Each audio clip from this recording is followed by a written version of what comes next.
So it's Sunday night live. And for those that are new to our show tonight, if you didn't know, she's Cheryl. And he's Ken. And we're glad to see everybody here. We know that some of you will come and go during the show. We also know that some will watch this later. But tonight, we've got a couple of questions. First of all, actually, I'll pop up the banner for that. We always want to know where you're watching from. So if you're watching it on the replay, put it in the comments. If you're watching it live, let us know. We have Pam said hello, and she's watching us from somewhere up in Canada, eh? Okay. Anyway, we're in our home office in Central Florida. But the next 2 weeks, we won't be in our home office. Next Sunday, we are going to try to be. Let me phrase it. Next Sunday, make this go away. Next Sunday, we expect to be in Halifax or just sailing out of Halifax. We have a guest scheduled. We're going to have to see how our internet is. It's supposed to have Starlink on board, so that should make it good. Let's see. Rhonda's from Lakeside, California. Hi, Rhonda. Lou. Okay. Nova Scotia. Okay. So nice to have all of our regulars here already today. We're going to talk about. Go ahead. We're going to talk something that I think is really serious, and I wrote about it this last week. I'm going to do some short videos about it, and I wanted to talk about it tonight. We're going to talk about some ladies that. Two ladies on a Carnival cruise made some serious boo-boos, and I really want everybody to think about not doing this. Since we're in Nova Scotia next Sunday, Pam wants to know if Pam is our guest, or Rhonda was a Pam. No, we're going to go visit Pam, but she's not the guest we were referring to. Oh, and Travis is here from Maine. Hi, Travis. Okay, scroll up here and give me the top. Okay. Okay, so we'll start here. Now go ahead and share screen. Share screen. Entire screen. This works really well. That one. Okay. And so the headline on this was 2 cruise passengers left in Mexico after an accident. And so there were 2 ladies. Scroll down. So what happened is these 2 ladies got off, and they were in Cozumel. They rented scooters to go to a beach club, and the end result was there was a hit and run accident. They woke up in the hospital the following day.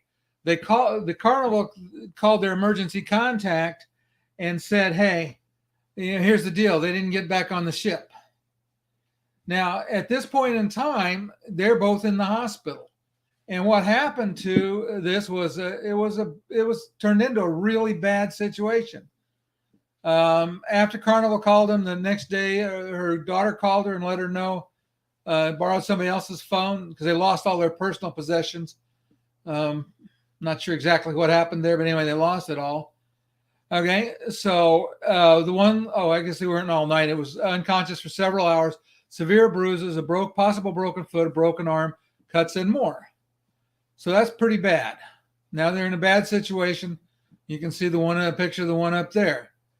Now, here's the thing. One of the ladies was kicked out of the hospital because she didn't have insurance to pay her bills.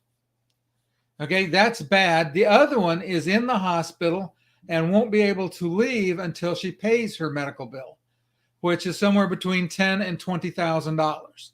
And also they don't have passports, so they have to get passports in order to fly home. Yeah. And so for those that are listening, if any of you have been tempted, because and I get frustrated because the cruise lines and some travel agents will tell their passengers that they can travel with a driver's license and a good birth certificate, a legal birth certificate. Okay. But here's my deal. You can do it, but that's what these 2 did. And look where they are now. They're stuck in Mexico up to their eyeballs in debt and no way to get home. And why? because they chose, what was the easy, maybe a little bit less expensive way. But I really seriously encourage anybody that's listening to this to make insurance and, and your passport, a part of what you travel with. And the insurance probably wouldn't have been more than about $200 each. So that, just contrast that to what's happening. Yeah. Well, I say even, it would have been probably quite a bit less than that. And if the one needs surgery, are they going to operate in Mexico, or are they going to have to do an air vac out? I was looking at in the article I wrote on my blog. There was a guy that had, I want to say it was about a $50,000 medevac flight to get back home. And so I'm going to say one other thing too is don't rely on your credit card insurance, because it's not going to be strong enough. Don't rely on the cruise line's insurance, because it'll typically doesn't have enough medical evac that if you're out in the boondocks. In fact, in the article when I was doing research, in just somebody in Oklahoma that needed a flight of about 60 miles, their air ambulance bill was over $20,000. The most cruise lines, their policies will have $50,000. Well, that might get you home, that might not. And again, the air ambulances are not going to take it until they know their bill's paid. They don't care that you're bleeding. A guy died in the Bahamas because he didn't have insurance to get home. Somebody finally, a celebrity kind of coughed up the money for him. It was too late. But it was too late. I mean, he got back to the States alive, but he had a stroke, and by the time they got him to a hospital in the U.S. where they could operate, he didn't survive. And so you just, like I said, it's just please don't make that mistake. I care about the people that travel with me, and and anybody that wants to travel, and wants me to book their travel and is going to refuse to get insurance and doesn't have a passport, they have to sign a waiver saying that I explained to them, and I will explain in words of one syllable so they can understand the dangers and the risks associated with not traveling with insurance and not traveling with a passport. Okay, so we have some comments now. Okay, all right, let's go through comments.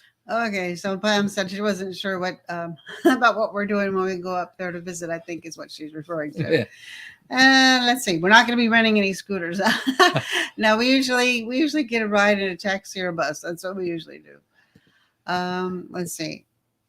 Oh, yeah, we have our own scooter. Yeah. But yeah, I'm thinking they're referring to like a bike scooter, which we used to ride when we were younger. And okay. Yeah, not street legal, exactly. And you have to have your ducks in a row. Insurance, passport, a must. Yes, exactly, Pam. You want to be ready for everything. Okay, so here's what's interesting is in Florida, golf carts can be street legal. So we see them driving all over. I mean, there's some they can't go everywhere. You can't get them on the freeway, but yeah, you have to. Well, it has to be in a 35-mile-per-hour zone. Yeah, because that's about as fast as they go. Yeah. And remember, any comments or questions, please put them in the chat. Okay, so now we're going to talk about our day. Was it yesterday? No. It was. What day was it? No, Friday, it was Friday. I have to think. The days all run together. I'm going to just, working from home, I think they should just all be day. We should just take all the labels off them. We'll just call each day, and then it doesn't matter. But we got the chance and got invited, which is one of the things that we really enjoy about what we do, is we got invited to go up to the grand opening of the Brightline station in Orlando. And actually, I'm going to try to, let's see. I'm going to stop the screen share because we're going to go back here in a minute and do this different. Share screen. Entire screen. Share system audio. So we're going to try to see if we can make this play for you. You got to pick the screen also, yeah. Right? Yeah, that. Okay, so hopefully this works. The first Brightline passenger train from Miami arrived in Orlando, marking a major milestone, connecting two major tourist hubs today. Good afternoon. Thanks for joining us. I'm Bridget Ellison. And I'm Justin Mormouth. It's been a morning filled with celebrations as the first train filled with passengers heading to Miami left Orlando International Airport. In the past few hours, the first train from Miami arrived here. News 6's Mark Lehman was there for all that confetti. As you just saw, he joins us now live. Mark? Yes, it was definitely a big celebration out here. Confetti is still on the ground, and this is a big deal for Brightline because they're hoping that this will be a game changer when it comes to travel between two of the most heavily traveled cities in Florida. Now, here is the big moment as Sky 6 was overhead as the first Brightline train from Miami pulled into the Orlando station about an hour ago. Cheers erupted from hundreds inside as the train broke through a banner marking the inaugural ride. Today's launch has been a roughly 10-year project, with Brightline pushing back on the initial opening timeline in 2022. But with the big day now finally here, Brightline is hoping as many as 8 million people a year will make the trip, which is about a 3.5-hour ride between Orlando and Miami. Fares for the trip start at $79 for adults and $39 for kids each way, to and from 5 stations between West Palm Beach and Miami. Mayor Buddy Dyer speaking with us just moments ago about what all of this means for Central Florida. Well, let's think about we're the most visited place in the world. Miami has its fair share of tourists, so you know that there will be certainly interaction now between people traveling from Miami to Orlando and vice versa. Business travel, I think, will be enhanced between the two cities. And then other than Acela in the Northeast, this is the first true high-speed rail operating in the United States. Now, the question is, what kind of demand will Brightline see going forward? The company is hoping that people will use the train to not only make work trips, but also travel to and from the cities for events and concerts. We spoke with many other officials, the CEO with Brightline, also passengers making the trip from Orlando to South Florida today. We're going to hear much more from them throughout the day, first coming up on News 6 at 4. We're now reporting live in Orlando. Mark Layman, getting results, News 6. Okay, so that was sorry about that. So that was, like I said, it was a really big deal. There was national news. I knew several of the people that were there getting interviewed. Our contacts. One of the things Cheryl and I are going to do coming up, maybe we'll do it in the end of October into November. We're going to do a trip down to Miami on Brightline, and then a trip from Miami back to Orlando on the difference. It is something else. For those of you that have seen, I've got a couple of videos up on it. For those of you that have seen it, it's better than first class on an airline. It's almost as good as lay flat seats, but they don't lay flat. But the other side of the coin is you're on for a very short period of time. It was interesting. They said that this was the first new private railroad development for passenger rail since Henry Flagler built his railway that went out to the Florida Keys, which got destroyed by hurricanes and doesn't run anymore. But they built on a lot of the history. So, for example, Henry Flagler had 2 wives. Both of them were named Mary. And so in the station, they have a Mary Mary bar. They actually have one of the the little thing with flip letters that puts up signs rather than LEDs. And, when they change it, you can hear it click. There's a lot of nostalgic things associated with it. But then again, it's ultra modern. It's as nice as you could get. It was a real treat to be up there and to get to see that. Like I said, I have some video I shot Friday, but I've been buried, so I haven't gotten it done. But I'll have a video up this week about that. And as Florida keeps growing and growing, and more homes are going up, and apartments, condominiums, it's going to be really nice to have a almost nonstop. It only stops 2 or 3 times to get all the way to Miami, and it's a long drive, and you never know what the traffic's going to do. So we enjoyed the short trip we took on it. Now we're looking forward to trying it the whole way.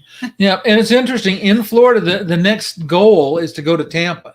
So then it would be Tampa to Miami. That'd probably be maybe 7 hours total.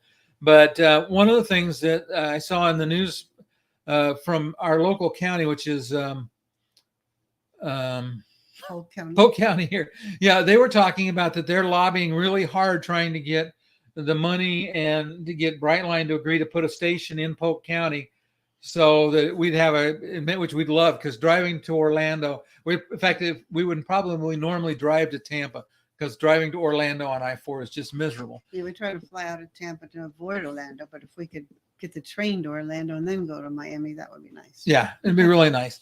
So we're looking forward to it. It'll be interesting. Brightline's also getting ready to break ground on another run, and this one might interest you, Rhonda. because it's going to they're doing from right now.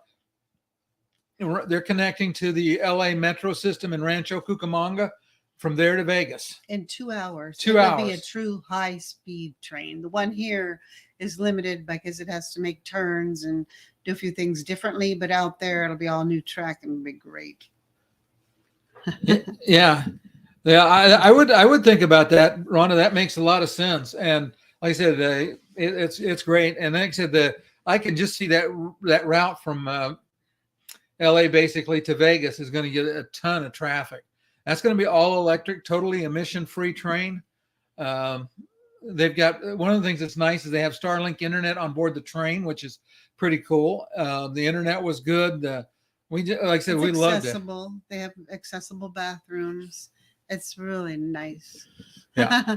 You just couldn't ask for anything better. We're not going to visit you when you're in Orlando unless we happen to be there anyway, because we don't go to Orlando unless we have to. Yeah, we might meet you in Tampa if you wanted to meet, but not Orlando. Oh, unless there's a hurricane, because the last time we went to, I guess it was, we're going over for the cruise at Port Canaveral, and it was right after that hurricane hit up north of us, and they had shut. Traffic. No traffic. There was absolutely no traffic because they shut Disney down. Pretty much everybody was, sheltering in place, and it was like, oh, okay.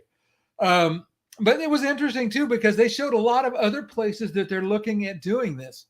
They're looking at doing a triangle from Dallas to Houston to San Antonio to Austin, and then back to Dallas.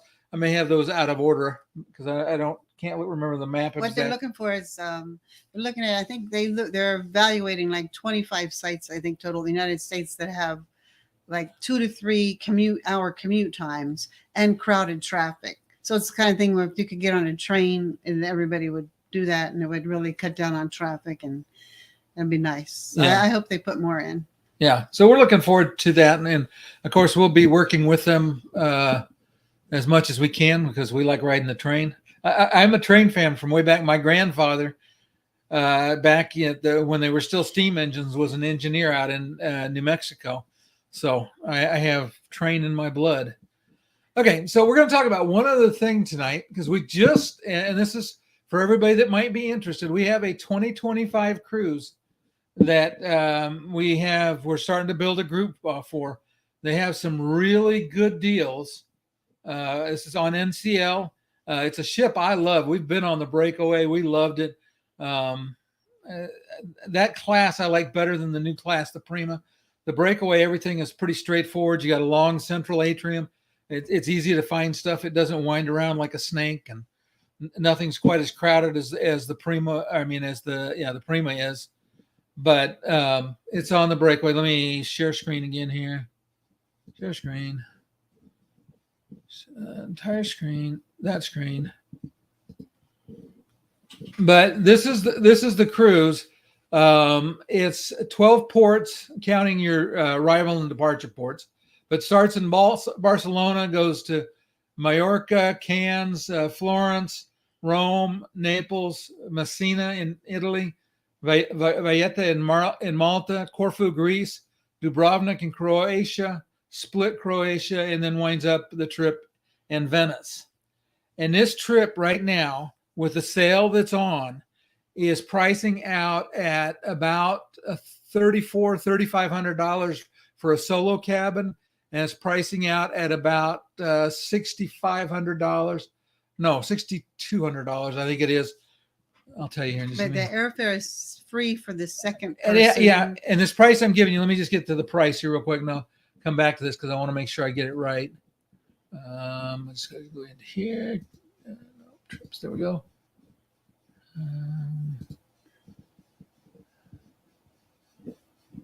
Right, let me go here. Just give me a second. Go ahead and talk to about it, Cheryl. Well, don't really know that. We have never been to Europe before. This is going to be our first time. And so we're probably going to take a crossing over, a transatlantic crossing if we can, and maybe get a transatlantic crossing coming back. So we hope to not be flying with our group because of that. I can't fly that far. But we're looking forward to having not been there before. This is actually very, very well priced for the number of ports that you see. And of course, we always recommend getting there a day or two early, especially with airfare. And there have been some issues, to be honest, with NCL's airfare in the past year. But if you plan it a few days early, then you have time to, the changes, you'll have time to take care of that. You should.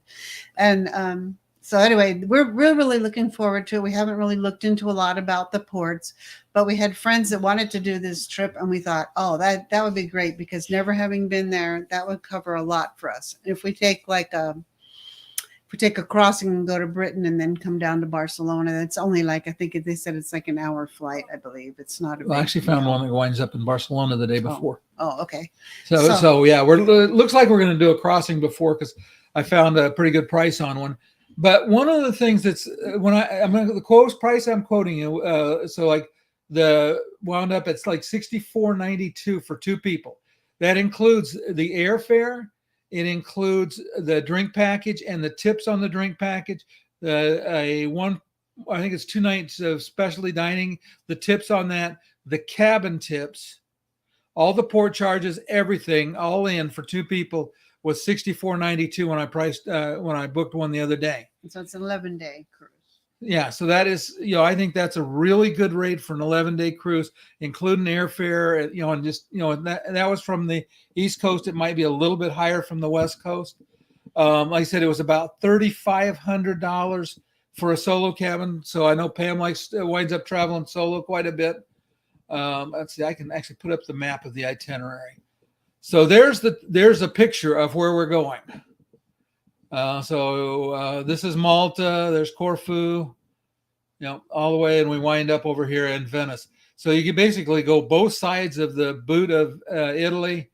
You start in Barcelona, Cannes in France, which is where all the really rich people play, which means you probably can't afford to buy coffee there, but that's okay. They have coffee on the ship.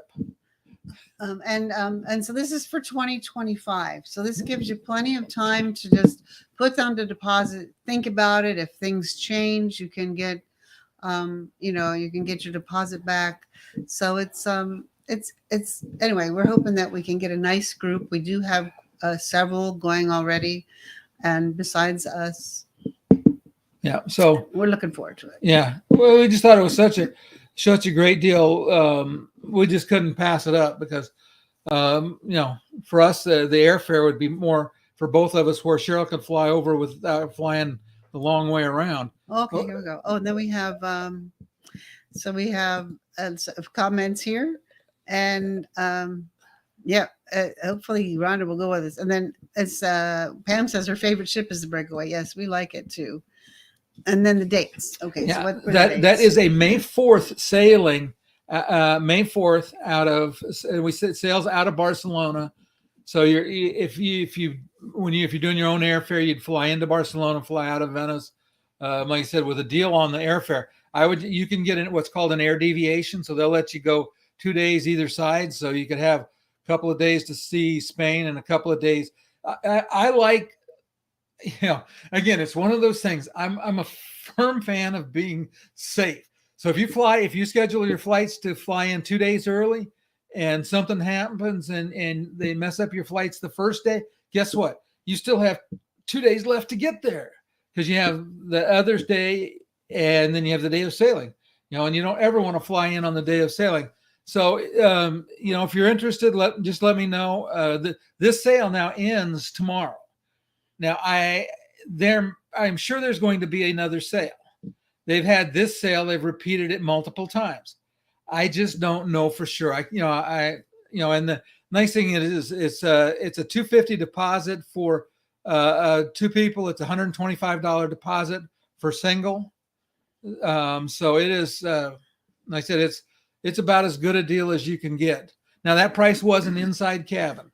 Most everybody that we know is going to stay inside. Now they do have, and right now they have lots of accessible cabins available. That's the other nice thing is that it's pretty easy to find an accessible cabin. And we'd love to book you a bigger cabin if you want a balcony. Yeah, we'll book you into the Haven if you're interested, which is their butler level stuff. But we'll probably go inexpensive because we're also going to have our pre and post transatlantic crossings we have to get in our budget. So Yeah, but yeah, we're looking forward to it. I'm looking forward to start planning on it and seeing. I think most of those ports are dock ports. I don't know about Messina and I don't know about Valletta and Malta, but I believe that most of those are ports that the ship will dock in, which means that then they become accessible. One of the challenge. 11th Yeah. from the 4th would be the 15th. You'd have to get from Venice all the way to Southampton on the same day. I don't know. Yeah. We don't ever do that. That's closer than I would cut it. But yeah, it's like I said, it's going to be a lot of fun to get to see all these places. If you like history, there's history all over there. If you like art and architecture, there's all of that. There's just so much to see and do in that area. Barcelona is supposed to be a really nice town. We interviewed a woman from the west coast of Italy that does fully accessible tours. Yeah, in fact, I'll hook up. I will reach out to her and see if we can get things set up. Yeah, I'm not sure where she goes exactly, but I wanted to meet her and I wanted to maybe take her tour. But we'll have to revisit that video we have on that one. Yeah, and check and see. But yeah, we're looking forward to it. Ron said the Haven didn't get a good review. I haven't done it. I think most of you know we're doing. I call it steerage. Cheryl gets mad at me. We're going to do the Britannia category on class on Cunard on the way up, and then coming back we're in Princess Grill, and that will be our first time in that level of a suite. In fact, I think probably our first suite experience. Another option with the Haven is, and then the Haven, they may be comparing it to some other extremely luxury cruise. I don't consider NCL particularly a luxury cruise, and so that can make a big difference. But if the thing, I've always wanted to take about 5 friends and book the Haven together. I mean, really close friends, people we've known for like 30 years, and that would be a lot of fun. And you have really big balcony to share and all that. But we didn't look into it for this trip. But. Yeah. Like I said, we're still being very thrifty. We're trying to travel as much as we can and spend as little as possible. And there used to be more. Some of the higher cabins didn't always sell out as quickly before the pandemic. It seems like after the pandemic, people want their space. They want their balcony. They want to know they've got room and space, and they sell out a lot faster now. Yeah. But you still sometimes get a chance to do an upgrade bid. The only problem with upgrade bids is sometimes they'll take you out of an accessible room, put you in, and try to give you a non-accessible room. And so I just don't do that. So let me ask, Pam, what is your favorite bar on Breakaway? I think we probably share the same favorite bar. But while she's doing it, I'll give her a minute so she can put her answer in. I don't influence it, but my favorite is the Sid Norman's Poorhouse. It's a rock and roll bar. It plays oldies, stuff I grew up listening to. So for people that are younger than me, and I'm sure there's a lot of you younger than me, that you don't have to drink. We don't always buy drinks.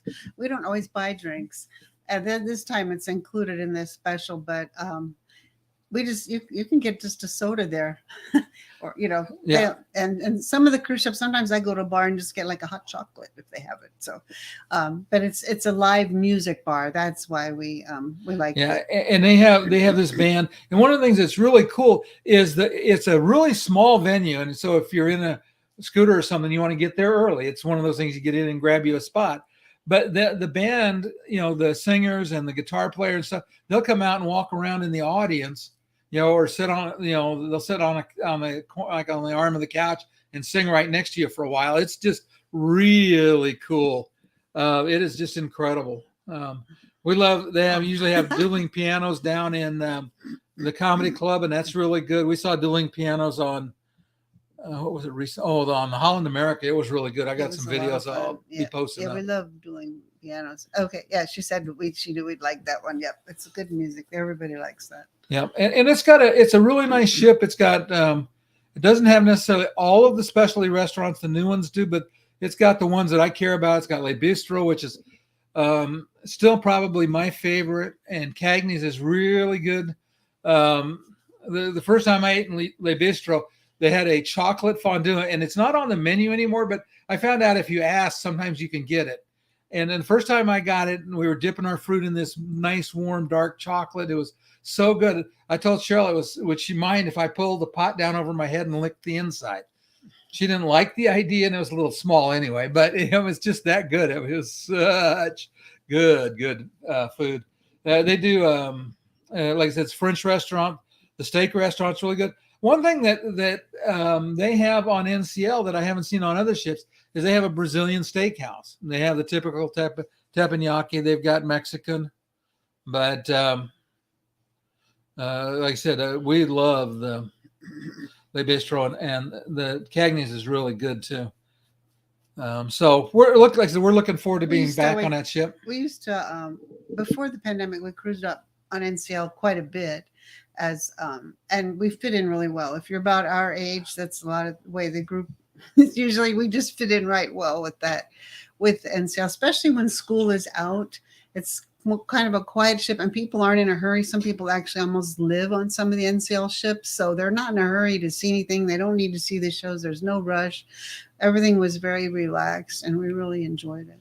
Yeah, and we started with them because they were the first ones that had where you could go casual to dinner. I am not as as long as I get pictures of you, you can lick your chocolate.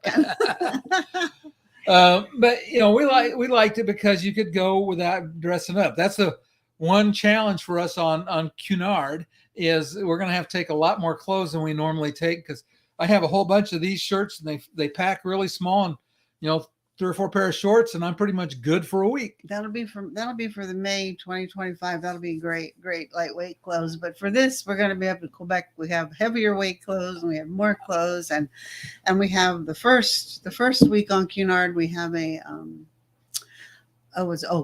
red and gold night, and then another night I forgot which it is, and then the next week we have a black and white night and a masquerade party. So we'll have 4 dress-up nights. So you'll see some pictures of Ken in some fancy ties there.